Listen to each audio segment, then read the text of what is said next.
নমস্কার বন্ধুরা, একটা নতুন রান্নার ভিডিওতে তোমাদের সকলকে আমন্ত্রণ জানাচ্ছি। আমি এখন তোমাদের সঙ্গে মোমো রেসিপি শেয়ার করছি, হোমমেড মোমো। আর এই মোমোর জন্য আমার যা যা জিনিস প্রয়োজন সেগুলো হচ্ছে বাঁধাকপি আর পেঁয়াজকে আমি ঝিরিঝিরি করে কেটে নিয়েছি। এখানে 10 থেকে 12 কোয়া রসুনকে গ্রেট করে নিয়েছি। চিকেনটাকেও মিক্সিতে গ্রেট করে নিয়েছি। আর লাগছে গোলমরিচ আর পরিমাণ মতো নুন। এবার কড়াইতে তেল দিয়ে দিয়েছি, সামান্য সাদা তেল দিতে হবে। এটা আমি তেল দিয়ে তৈরি করব। সাদা তেল দিয়ে রসুনটাকে তেলের ভিতরে দিয়ে দিলাম। রসুনটা একটু ভাজা ভাজা হয়ে গেলে এর ভিতরে আমি চিকেনটাকেও দিয়ে দেবো। রসুনটা দেখো আমার ভাজা ভাজা হয়ে এসেছে। এবার আমি চিকেনটাকে এর সঙ্গে মিশিয়ে দিচ্ছি। দিয়ে চিকেন আর রসুনটাকে একটু ভালো করে ভেজে নিতে হবে, যাতে কাঁচা গন্ধটা চলে যায়। চিকেন আর রসুনটা দেখো আমার ভাজা হয়ে গেছে, চিকেনের কালারটা সাদা সাদা হয়ে গেছে। এবার আমি কেটে রাখা পেঁয়াজ আর বাঁধাকপিটা এর ভিতরে অ্যাড করে দিলাম। দিয়ে ভালো করে নাড়াচাড়া করে নিতে হবে। এটা তৈরি করতে বড় 8 থেকে 10 মিনিট টাইম লাগে। পরিমাণ মতো নুন দিয়ে দিচ্ছি।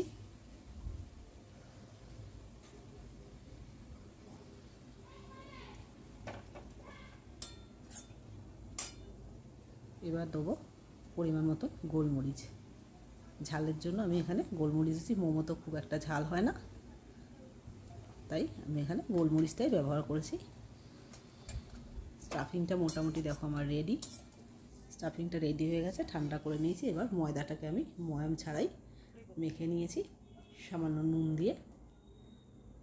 এবার ছোট ছোট গোল গোল পাতলা পাতলা করে বেলে আমি এর ভিতরে স্টাফিংগুলো করে দিচ্ছি।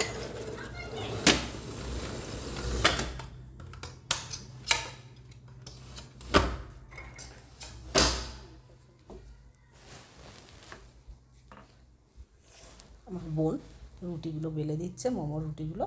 আর স্টাফিংটাও ও করছে, আমিও করছি, দুজনে মিলেই করছি। বুঝতেই পারছো মোমো তো একার দ্বারা সম্ভব না। আর তোমরা চাইলে যে যেরকম খুশি শেপ দিতে পারো। আমি খুব একটা ভালো শেপ আনতে পারি না, দেখেই বুঝতে পারছো।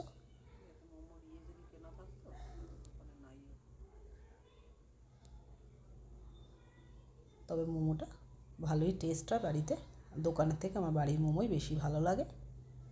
তোমরা এরকমভাবে বাড়িতে বানিয়ে খেয়ে দেখো, আশা করি ভালো লাগবে। একে একে আমি সব কটা মোমোকে তৈরি করে নেবো এইভাবে। মোমোগুলো দেখো আমার তৈরি হয়ে গেছে। এবার এটাকে স্টিম করব। আর স্টিমটা, যেটা এতগুলো মোমো একবারে হবে না, তাই দুবারে স্টিম করব। প্রথমে আমি গামলায় কিছুটা জল গরম করে নিয়েছি। নিয়ে তার উপরে একটা ঝাঁঝরি থালা দিয়ে সামান্য অয়েল ব্রাশ করে মোমোগুলো দিয়ে তার উপর দিয়ে ঢাকা দিয়ে দিয়েছি। এপিট ওপিট করে, এক পিঠ হয়ে গেছে, এপিট ওপিট করে মোমোটা টোটাল তৈরি করতে 15 মিনিটের মতন টাইম লাগে।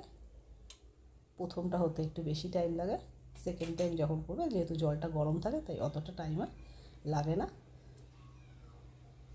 দেখো আমার প্রথম ধাপের মোমোগুলো কমপ্লিট। উল্টে দিয়েছি। মোমোগুলো আমার সবকটাই হয়ে গেছে।